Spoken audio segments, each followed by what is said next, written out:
I think as we got into camp, he was really picking stuff up fast. He was, capable of learning, which sometimes is difficult terminology and all those things for young guys because it's completely different than, what they did in high school. So he was able to pick up stuff, and so that gives you a head start. And then physically, he's been able to hang in there with all the practices and the tackling and, the blocking. And so I think I think first of all, mentally and then physically, he's been able to hang in there. We recruit all our guys. We think they all have, abilities or we wouldn't recruit them.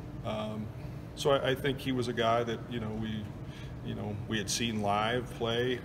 Coach Veit had seen him. We had watched him, train and watched all the video. And, again, we just thought he had great opportunity here, and he's done a good job. I think it was kind of the same. I think the reality was you don't have time to worry about that. I mean, you got to move on, and there's nothing you can do about it. It's Mother Nature, so, you don't have any control. And so you get planning ahead and you get ready to go, and we've got a huge game, coming up. And I don't think the process is much different other than you have to move past it, just like a win or a loss. So you got to put it to rest and move on. Okay. I don't know. I don't know that I've seen too many like him. I don't, not in my years. He's very athletic. He can run, blocks, catches.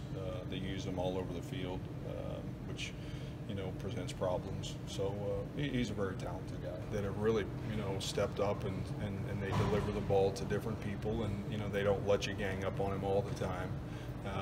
So I think those guys, the wideouts and other tight ends, they're playing with 3, 4 different tight ends that all can catch and run and block, and, that they present quite a problem for you because of that.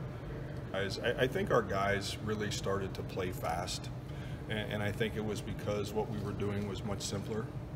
I think we took a lot of the complication out of it, and players play fastest when they know what they're doing. And I think our guys, we eliminated a lot of that process, and they were allowed to play the game as fast as they could, and they had smiles on their faces and enjoyed playing.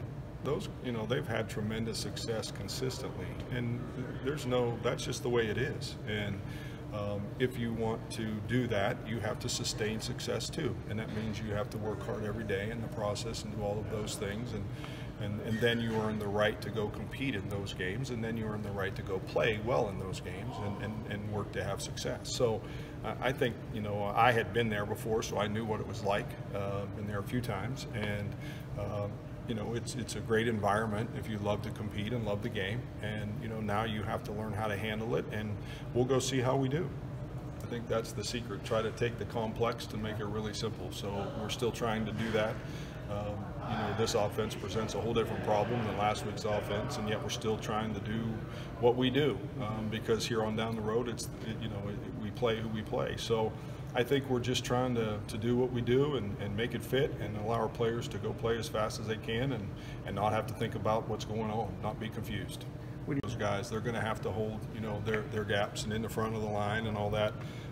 You have to play well down the middle against a team, like this, because that ball ends up back in the A gap a lot, no matter where it starts.